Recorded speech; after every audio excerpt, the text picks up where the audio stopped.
약속의 땅 정복사를 돌아보며 여호수아 1장 1절에서 7절 말씀입니다.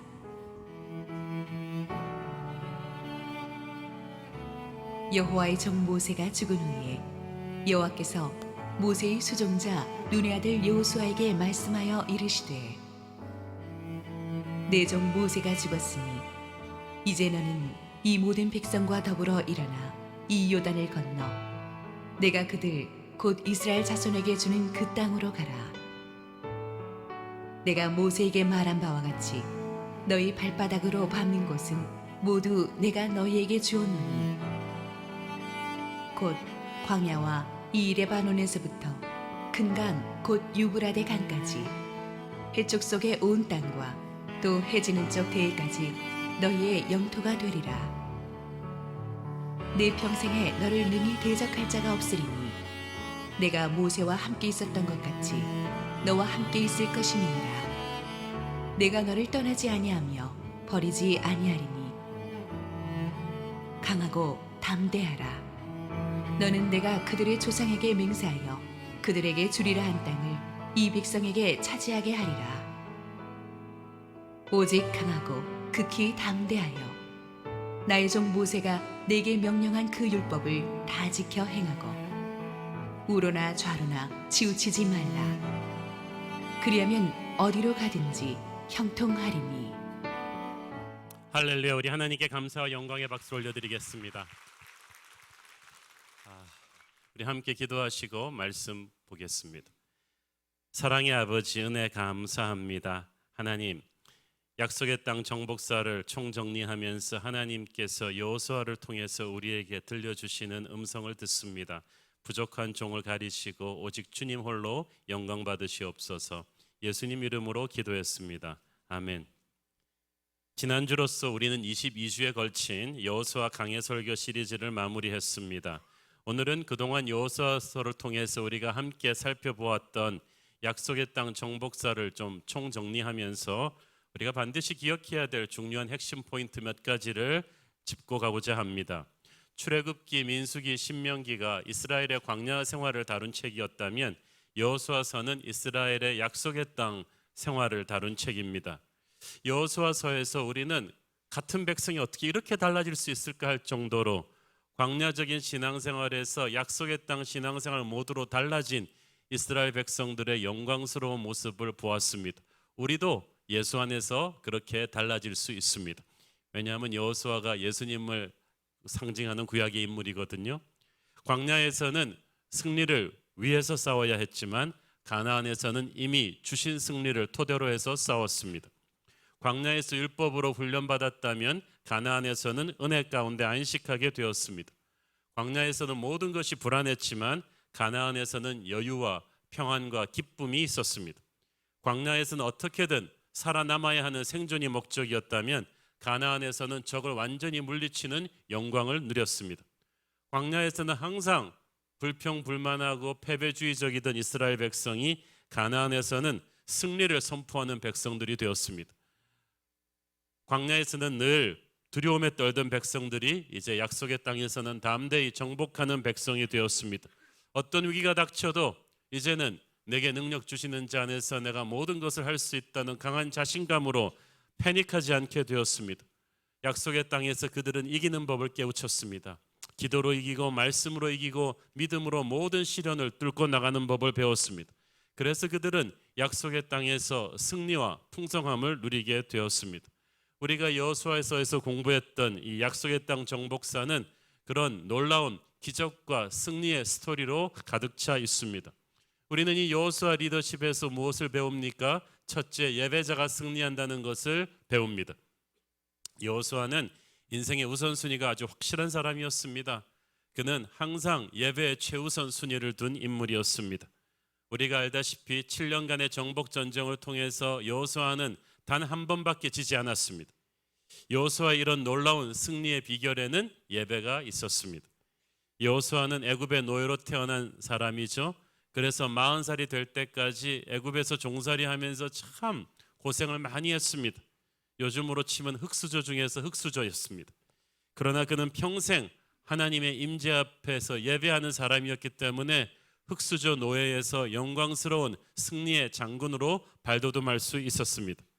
모세가 하나님을 예배하러 갈 때 늘 모세 옆을 보좌했던 여호수아는 어느 시점부터는 하나님을 향한 열정이 모세의 그것을 넘어서게 되었습니다.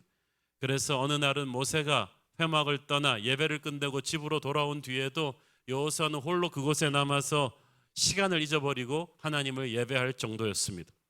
모세의 뒤를 이어서 지도자가 된 다음에도 여호수아의 우선순위는 항상 예배였습니다. 그래서 하나님께서 모세의 후계자가 된 첫날 여호수아에게 주신 리더십 지침은 간단했습니다. 지금까지 하던 대로 그렇게 살아라. 항상 하나님의 말씀을 묵상하고 기도하고 순종하면서 좌로나 우로나 치우치지 말라. 그러면 내가 너와 함께 할 것이고 항상 너에게 승리를 줄 것이다.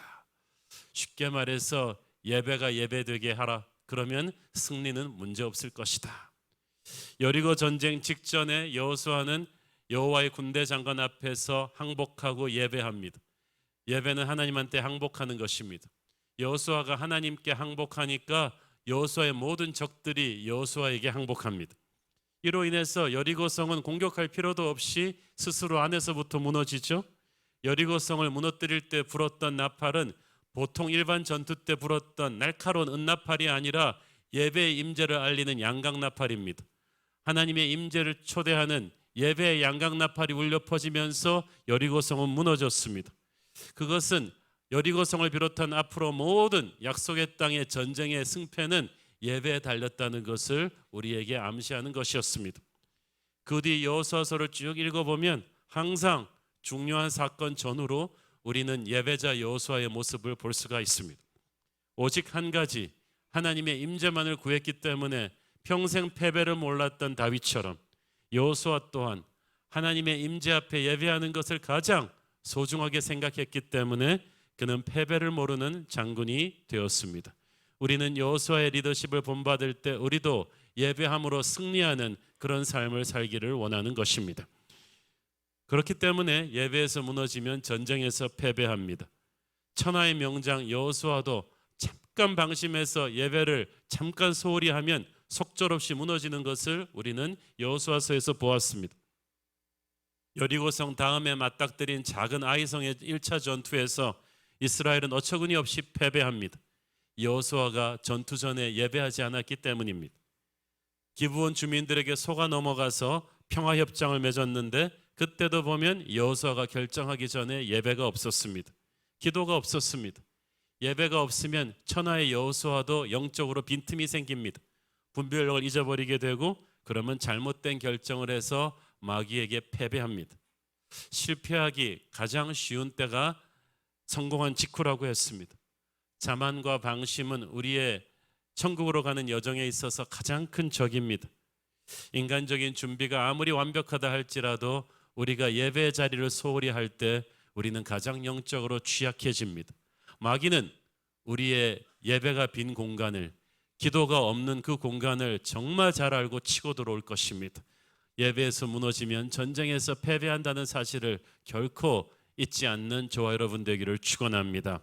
그렇기 때문에 사태가 허물어졌을 때, 나빠졌을 때 모든 반전의 시작은 예배의 회복입니다. 하나님의 백성들은 살아있는 예배를 통해서 자신들의 내면 세계를 프레시하고 강하고 든든하게 지켜나갑니다. 내면 세계가 황폐해지면 아무리 겉으로 보이는 것들이 화려해도 우리는 오래 지탱할 수가 없습니다. 비바람이 불어올 때 골조가 약한 건물은, 뿌리가 약한 나무는 형편없이 무너지듯이 주님께서 우리의 내면 세계에 충만히 거하시지 않으면 우리는 인생의 작은 비바람에도 형편없이 무너지고 말 것입니다. 그래서 우리는 끊임없는 예배를 통해서 우리의 내면 세계를 든든하게 채워놓아야만 합니다. 그래서 우리 주님께서도 이 땅에 계셨을 때 새벽 미명 시간에 항상 하나님과 홀로 교제하신 것입니다. 사랑하는 여러분, 아무리 코에 단내가 나도록 바빠도, 아무리 피곤해도 여러분의 가장 깨어있는 가장 소중한 시간을 예배에 드리십시오. 그렇게 주님과 깊은 교제를 가짐으로써 하나님이 여러분의 내면 세계를 강하고 풍성하게 해주시기를 축원합니다. 이것이 흐트러지면은 예배가 회복이 돼야 돼요. 이스라엘 백성들에게 어떤 문제가 생기고 상황이 좋지 않을 때면 여호수아는 항상 다른 인간적인 처방책을 내놓지 않고 모든 것을 스톱시키고 백성들의 예배를 회복시켰습니다.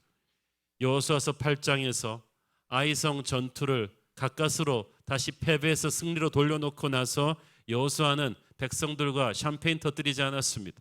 바로 에발산으로 백성들을 이동시켜 가지고 말씀을 들으면서 영적인 숨고르기를 합니다. 그래서 다음 전투에서는 다시는 패배하지 않도록 백성들을 준비시키죠. 여호수아서 18장에서는 12지파한테 땅을 분배하는 과정이 나오는데 땅을 분배하다가 보니까 많은 지파들이 자기들에게 주어진 땅을 담대하게 끝까지 개척하지 못하고 거기에 남아있는 가나안 족속들을 쫓아내지 못하고 굉장히 미기적거리는 모습을 보입니다. 그것 때문에 다른 지파들도 담대하게 자기에게 분배된 땅으로 가지 않는 그런 이상한 패배주의적 분위기가 감지가 되었어요.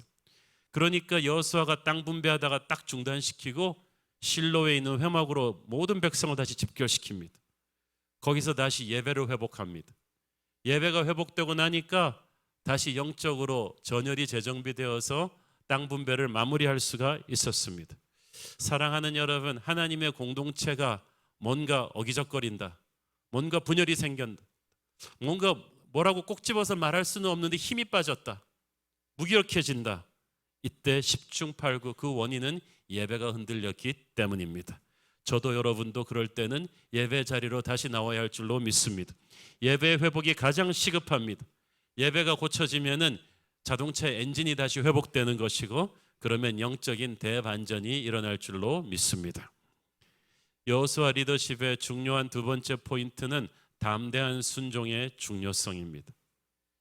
아무리 좋은 생각들이 있어도 실천하지 않으면 아무 소용이 없습니다. 순종이 제사보다 낫다는 말이 왜 그렇게 중요하냐? 하나님의 말씀을 받고도 순종하지 않으면 그 말씀은 파워 있게 우리 삶에서 폭발하지를 않아요. 축복은 오직 순종하는 자에게 주어질 것이고, 말씀에 담긴 모든 약속의 축복은 오직 순종하는 자에게 흘러들어올 것입니다. 하나님께서 여호수아에 보면은 내가 저들을 네 손에 넘겨주었다, 저 성읍을 네게 주었다는 말을 자주 하시죠. 그 말씀을 믿고 승리를 주시겠다는 말씀을 믿고 상황이 아무리 힘들어 보여도 전진하면 반드시 승리는 그들의 것이었습니다. 하나님께서는 하나님의 말씀을 듣고 고개를 끄덕거리면서 아멘하는 데서 만족하지 않으시고 그 말씀을 붙잡고 믿음의 발자국을 떼는 자를 축복하셨습니다. 장마철에 범람하는 요단강을 건널 때도, 난공불락의 여리고를 무너뜨릴 때도, 철병거 수백 대를 거느린 북부연합군과 싸울 때도 보이는 상황은 절대적으로 불리했습니다. 그러나 여호수아는 상황에 압도되지 않고 하나님이 주신 승리의 말씀을, 그 약속의 말씀을 붙잡고 앞으로 나갔습니다. 백성들로 하여금도 그렇게 하게 했어요. 상황을 보지 말고 하나님의 말씀을 붙잡고 나가게 했어요. 그랬더니 하나님께서 그들과 함께 하셨습니다. 사랑하는 여러분, 내가 약하면 약한 적도 무섭습니다. 그러나 내가 강하면 강한 적도 두렵지 않습니다. 약한 나를 강하게 하는 것은 하나님의 약속을 붙드는 믿음입니다. 승리하는 열정은 하나님이 나와 함께 하신다는 그 믿음에서부터 비롯될 것입니다. 여러분이 여호수아서를 쭉 보시면 여호수아서에 나오는 모든 전투가 공통점이 하나 있어요. 한 번도 이스라엘이 공격하지 않은 적이 없어요. 항상 공격하는 쪽이었어요. 방어전을 치른 전쟁이 하나도 없잖아요. 여호수아는 단 한 번도 밀려오는 적을 기다리지 않았습니다. 어떤 적과 맞서도 적이 이쪽보다 압도적으로 많은 군세였다 할지라도 먼저 기습 공격했어요. 여리고성, 아이성, 가나안의 그 북부연합군, 남부연합군 모두 여호수아가 정광석화처럼 기습 공격을 한 거예요. 선제 공격이었어요. 우리도 마귀의 공격을 방어하기만 너무 급급하지 말고 오히려 마귀가 공격해오기 전에 빈틈을 치고 돌아가는, 영적인 전략적인 요충지를 치고 돌아가는 담대한 공격적인 순종을 해야 될 것입니다. 여호수아는 결코 수동적으로 게으르게 전투에 임한 적이 없어요. 항상 적보다 더 빨리, 더 적극적으로 더 치밀하게 준비하고 더 조용히 이동해서 허를 찌르는 기습을 했습니다. 우리도 마귀보다 영적으로 더 부지런하고 더 깨어있고 더 열심히 움직여야 될 것입니다. 그렇게 하나님과 동행하면서 순종하면, 전도의 열정을 가지고 선교의 열정을 가지고 마귀의 허를 찌르면 우리는 영적인 전쟁에서 기선을 제압할 수 있을 줄로 믿습니다. 여호수아의 담대한 순종은 또한 한번 시작했으면 끝을 보는 순종이었습니다. 많은 사람들이 순종을 처음에는 화끈하게 잘하는데 시간이 가면 마무리를 하지 않아요. 그러나 여호수아에게서 우리는 끝까지 마무리하는, 포기하지 않는 그 결단력을 우리가 볼 수 있습니다. 여러분 기억하시죠? 가나안 남부 연합군과 싸울 때 하루 종일 패퇴하는 적을 끝까지 추격하다가 해가 떨어지고 있으니까 아얄란 골짜기 위에서 기도해서 해를 멈춰 세웁니다. 하나님께서 여호수아를 도와주셔서 초자연적인 기적을 주신 거예요. 그리고 그 전쟁을 마무리합니다. 왜 그렇게까지 처절하게 그 전쟁을 마무리해야만 했습니까? 영적인 전쟁에도 타이밍이 있어요. 승세를 잡았다고 해서 이 공격의 고삐를 놓치면은요, 잘못되다가는 저쪽에서 다시 역습해 올 수가 있거든요. 그래서 끝까지 하나님이 문을 열어주실 때 이 순종을 마무리해야 되는 거예요. 제가 보니까 우리 교회 사역을 할 때도, 선교를 하거나 전도를 하거나 이런 구제 사역을 할 때 보면 하나님이 문을 활짝 열어주시는 때가 있는 것을 느낍니다. 마귀가 수세에 몰리고 교회가 전진해야 되는 때가 있음을 느끼는데, 이때 끝까지 밀어붙여야지, 이때 마무리를 하지 않으면 나중에 낭패를 보게 되는 거예요. 주일학교 선교도 이렇게 다 부흥의 때가 있습니다. 저는 이 부흥의 때를 놓치지 말고 끝까지 마무리하는 담대한 순종을 하는 저와 여러분 되기를 축원합니다. 세 번째로, 약속된 축복은 땀을 흘려서 쟁취해야 합니다. 우리는 약속의 땅에서 하나님이 승리를 약속해 주셨다는 것을 배웠습니다. 각 지파별로 땅도 분배해 주셨다는 것도 배웠습니다. 그러나 중요한 것은 담대하게 순종에 들어가지 않으면 약속된 축복을 우리는 추수할 수가 없다는 사실이에요. 여호수아서 1장 3절에 보면은 네가 들어가서 발바닥으로 밟는 곳은 다 너희에게 주었다고 했어요. 그러니까 네가 멀리서 보고 저 땅 내 거 그런 땅이 아니고, 네가 실제 들어가서 발로 밟아서, 그 말은 무슨 말입니까? 땀을 흘려서 수고해서 싸워서 밟은 땅은 너희에게 줄 것이다. 약속을 믿고 그 땅으로 담대히 진군에 들어가는 자에게 약속된 축복이 주어질 것이다. 하나님의 약속은 우리가 아무것도 안 하고 게으름 피우라고 주신 것이 아니고, 그 약속에 의지해서 전진하라고 주신 거예요.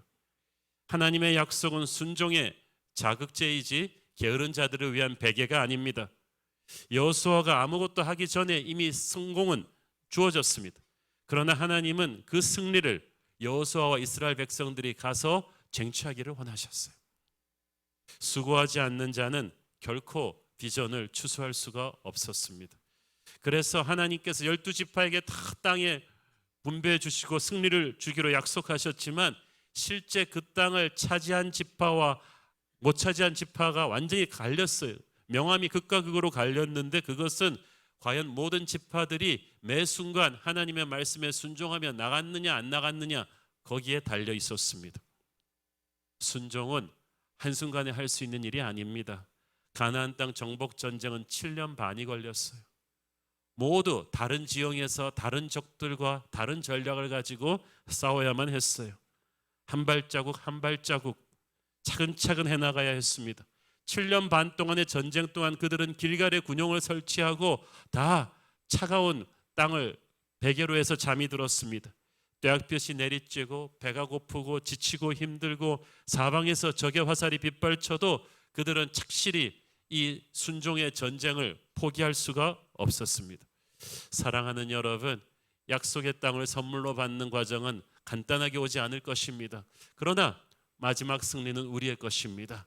중간에서 힘들더라도 포기하지 말고 서로를 격려하면서 한 발자국 한 발자국 땅을 밟고 들어가야만 합니다.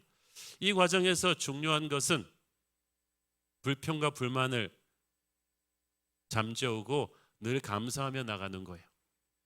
여호수아서 17장에 보니까 요셉의 자손들이 여호수아 앞에 와서 어이없는 불평을 하죠. 우리 민족은 큰데 분배해 준 땅이 너무 작습니다. 투덜투덜투덜 그랬어요. 대개 하나님께 감사가 없고 불만이 많은 백성들을 보면요, 진짜 적게 받은 사람들이 아니라 만족을 모르는 사람들이에요. 그러니까 여러분이 만족을 모르면요, 아무리 많이 받아도 인생이 불행할 것입니다. 하나님께서 분명히 공평하게 주셨는데 욕심 때문에 만족을 모르면 시험 들게 돼요. 그러니까 여호수아가 아주 한마디 해주지 않습니까? 땅이 좁게 느껴지느냐?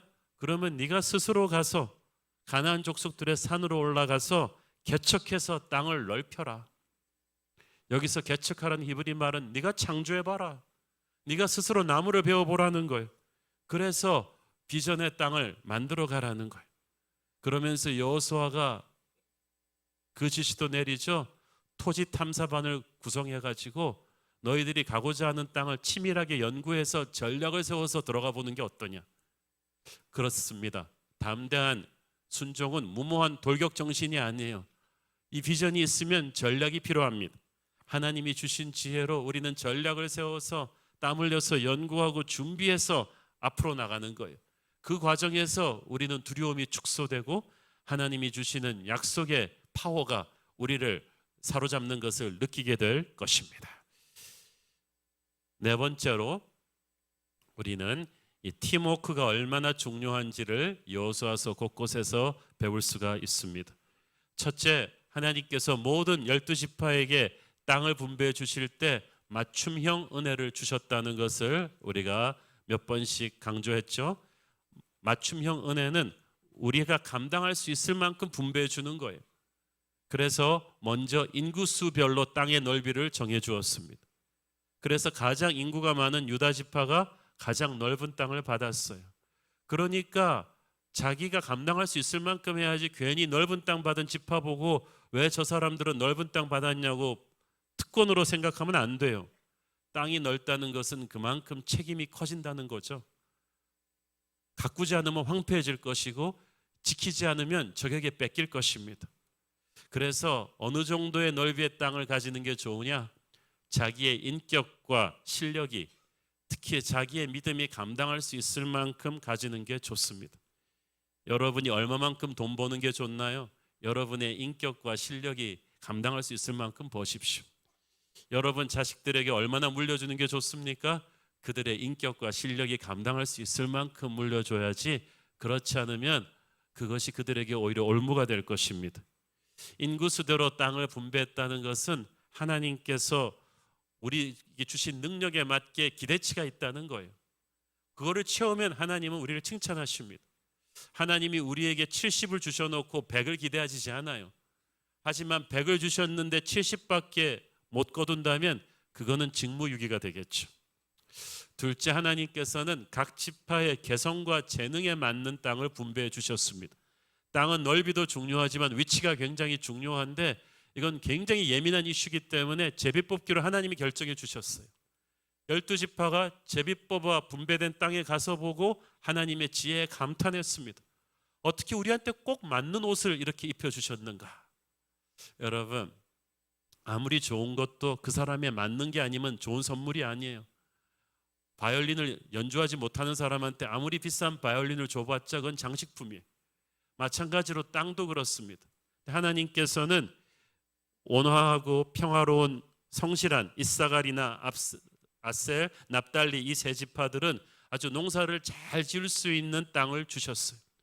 그리고 장사 잘하는 스불론 지파 같은 경우는 호수와 바다와 또 땅의 길들이 다 크로스하는 굉장히 교통이 아주 요충진 허브 지역을 딱 줘가지고 사방으로 뻗어나가면서 무역과 장사를 할 수 있게 해 주었습니다. 하나님께서는 우리한테 꼭 맞는 맞춤형 선물을 주십니다. 그게 공평한 거예요. 우리는 많은 경우 이 평등에 대해서, 균등에 대해서 좀 잘못 생각하는 게 있습니다. 다 1번부터 10번까지 똑같이 받으면 평등한 거라고 생각하는데 그렇지 않아요. 내게 맞는 선물을 받아야 그게 평등인 거예요. 내게 주신 재능, 성격, 사정을 하나님께서 가장 잘 아시기 때문에 내게 맞는 축복의 터를 주신다는 것을 믿으시기를 바랍니다. 그러므로 여러분은 괜히 남을 질투하고 남이 가진 것에 불만족해가지고요 투덜대지 말아야 돼요. 남의 떡이 커 보이는 거는요 항상 그 떡을 옆에서 보기 때문이에요. 자기 떡은 위에서 보거든요. 작아 보여요. 그런데 항상 하나님의 눈으로 보면 옆에서 보건 위에서 보건 공평하다는 것을 알게 될 것입니다. 늘 내 은혜가 네게 족하도다. 이 하나님의 말씀을 가슴에 새기고 사십시오. 하나님께서는 12지파의 특성에 따라 땅을 분배해 주시면서 동시에 서로가 서로를 배려하고 사랑하라고 강조하고 있습니다. 자기만 생각하지 말고 늘 12지파 전체를 생각하라고 가르치셨어요. 요단강 동편의 세 지파들 기억하시죠? 자기들만 잘 먹고 잘 살겠다고 약속의 땅에 안 들어가겠다 그랬다가 혼나고 나서 괜히 선봉부대 돼가지고 고생 열심히 하고 돌아가는 길에도 오해받고 고생을 많이 했잖아요. 영적인 이기주의는 안 된다는 거예요. 서로가 서로를 배려하고 과인 경쟁하지 말고 큰 자가 작은 자를 도와주는 그런 공동체 의식을 가지고 살 것을 가르치고 있습니다. 그렇기 때문에 팀워크에서 한 사람의 중요성을 여호수아서는 계속해서 강조합니다. 한 사람이 굉장히 중요해요. 여호수아서 7장에서 여리고성의 큰 전투를 이겨놓고 여리고와는 비교도 안 되는 아이성에서 패배한 것은 단 한 사람 아간의 배신 때문이었어요. 그것도 왕의 지파라는 유다 지파의 아간이 여리고성의 모든 전리품을 하나님께 돌리라는 명령을 어기고 일부를 착복했다가 결정적인 패배의 원인을 제공하고 말았어요. 아간이라는 이름의 뜻이 괴로움이에요. 자기도 괴롭고 민족 전체를 괴롭게 만들었어요. 어떤 사람이건 하나님의 뜻을 어길 때 우리는 공동 운명체다. 그 사람 때문에 같이 가라앉을 수 있다는 것을 아간의 고통이 우리에게 보여주었습니다. 성경에서 보면은 한 사람의 실패가 공동체 전체를 끌어당기는 것을 종종 보았죠. 요나 한 사람 때문에 그 배가 폭풍우에 휩쓸렸고 아담 한 사람 때문에 인류가 죄로 끌려 들어갔어요. 아간 한 사람 때문에 패배를 모르는 군대가 처음이자 마지막 패배를 당합니다. 여러분 나 하나쯤이야 라는 생각 버리십시오. 우리가 특세 40일이 이제 앞으로 다가오는데 여러분 한 명 한 명의 기도가 다 중요해요. 순장님들이 다 동참하셔야 돼요. 재직들이 다 동참하셔야 돼요. 주일학교 선생님들 다 동참하셔야 돼요. 여러분이 예배의 빈틈, 기도의 빈틈을 보이면 거기가 바로 아간이 되는 거예요. 거기가 바로 우리의 취약점이 되는 거예요. 그래서 여러분 모두가 자기에게 주어진 기도의 자리를 지키십시오. 예배의 자리를 지키십시오. 그래야 우리 모두가 살아날 수 있습니다. 정말 무서운 적은 외부에 있지 않고 내부에 있다는 것을 아간의 배신을 통해서 이스라엘은 배우게 되었습니다. 내 자식만 잘 키운다고 되는 게 아니에요. 남의 자식도 잘 커야 돼요. 우리가 하나다라는 말 정말 뒤집어 놓고 보면 굉장히 무서운 말이에요. 나와 교회는 공동 운명체이기 때문에 우리 한 사람 한 사람이 각자의 영적 스테이션을 깨어서 잘 지키게 되기를 축원합니다. 다섯 번째로 약속의 땅은 주님의 십자가 은혜가 있는 곳이었습니다. 여러분 여호수아는 구약에서 예수님의 히브리어 이름 예슈아에서 왔다고 했죠. 여호수아의 모든 것이 스텝 바이 스텝 예수님을 상징해요. 그래서 여호수아서 곳곳에 보면은 십자가의 메시지가 굉장히 은유적으로 암시되는 것이 몇 군데가 있는데 여호수아서 2장에 나오는 그 여리고성의 그 기생 라합의 창틀에 드리웠던 붉은 줄, 그것은 바로 예수님의 십자가 보혈을 상징합니다. 그 붉은 줄이 드리운 집에 들어가 있으면은 여리고에 내린 죽음의 심판으로부터 다 살아났듯이 예수님의 보혈의 은혜 안에 들어가 있으면 우리는 죽음의 심판으로부터 사함을 받고 살아난다는 뜻이에요. 그리고 제일 큰 여호수아서에 나오는 십자가 보혈의 은혜의 상징은 도피성입니다. 여호수아서 20장에 나오는 도피성 기억하시죠? 약속의 땅 정복 후에 하나님께서 여호수아로 하여금 약속의 땅을 요단강 중심으로 동쪽에 셋, 서쪽에 셋, 6군데 도피성을 마련해 놓게 하셨죠. 도피성은 받아들이는 성읍이라는 뜻입니다. 누구를 받아들입니까? 부지 중에 실수로 살인한 자들을 받아들입니다. 옛날 고대 원시 사회에서는요, 누가 누구를 죽였다 그러면은 뭐 앞뒤 잴 것도 없이 감정이 격해져 가지고 살인자 죽이고 그 사람 사돈의 팔촌까지 다 죽이는 무참한 피해 복수가 오고 가곤 했어요. 그런데 하나님께서 약속의 땅은 그런 무서운 세상에 피해 복수가 있는 것이 아니다. 도피성을 만들어서 부지 중에 실수로 사람을 죽인 자 누구든지 거기만 들어가면 살아날 수 있겠습니다. 이 도피성이 바로 십자가 은혜를 상징했어요. 누구든지 원치 않지만 죄를 진 사람이 항상 예수님께 달려갈 수 있음을 상징했어요. 도피성은 약속의 땅 곳곳에 있었기 때문에 그리로 가는 길은 항상 잘 닦여 있었기 때문에 누구든지 달려가기만 하면 돼요. 지금도 누구든지 예수께로 오기만 하면 돼요. 주님께로 가는 길, 교회로 가는 길은 어렵지 않아요. 누구든지 가기만 하면 그는 구원을 얻게 될 것입니다. 그는 도피성 앞에 도달해서 그 문 앞에서 장로들에게 자신의 죄를 고백하고 회개해야만 했습니다. 자기의 죄에 대한 회개가 없으면 결코 그는 십자가 은혜를 누릴 수가 없어요. 회개하고 그 안에 들어가면 대제사장이 죽기까지 그 안에 있어야만 했어요. 그 시대의 대제사장이 죽고 나면 그는 자유롭게 방면되었고 그 뒤에 아무도 그를 건드리지 못했습니다. 그 말은 대제사장의 죽음으로 도피성에 피신한 자의 생명을 대신해 줬다는 얘기예요. 오늘날 우리의 대제사장 되신 예수님께서 십자가에서 자신의 생명으로 우리의 죽을 죄값을 갚아주셨습니다. 이제 우리는 예수 안에 있기 때문에 결코 정죄함이 없어요. 약속의 땅은 바로 그런 어린 양 예수 그리스도의 보혈의 은혜가 흐르는 곳이란 뜻이에요. 약속의 땅 밖의 세상은 무자비한 피해 복수가 있는 곳이, 한번 잘못하면 용서가 없고요, 자비가 없이 서로 보복하는 그런 곳입니다. 그러나 약속의 땅은 다릅니다. 이곳은 예수님의 십자가 은혜가 가득한 곳임을 보여주는 것이고, 그것이 교회가 세상과 차별화되는 증거예요.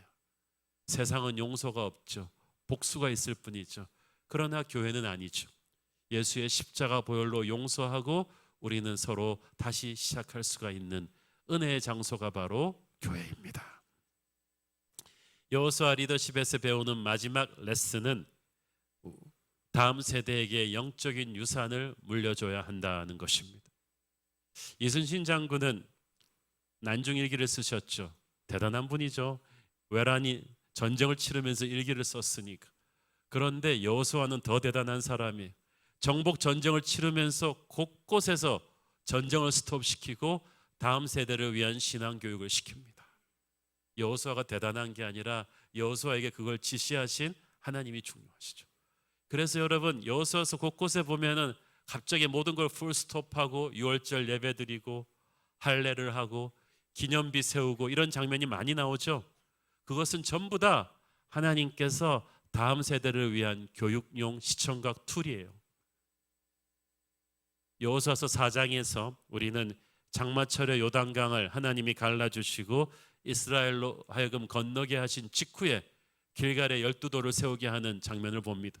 그때 굉장히 위험해요. 왜냐하면 강 건너와서 이제 가나안의 대군과 코앞에서 맞닥뜨리고 있는 때에 방어진을 친 게 아니라 바로 길갈에 12돌을 세우면서 완전 무방비 상태로 노출되었어요. 그럼에도 하나님이 그렇게 하신 것은 이 요단강을 건넌 것이 너희들의 힘이 아닌 하나님의 힘으로 된 것임을 자자손손 교육시키기 위함이었어요. 이 길갈에서 온 12돌은 강 한가운데서 가져온 돌이죠. 그러니까 물의 마모가 돼서 매끈매끈한, 무태 있는 돌과는 완전히 차원이 다른 돌들이에요.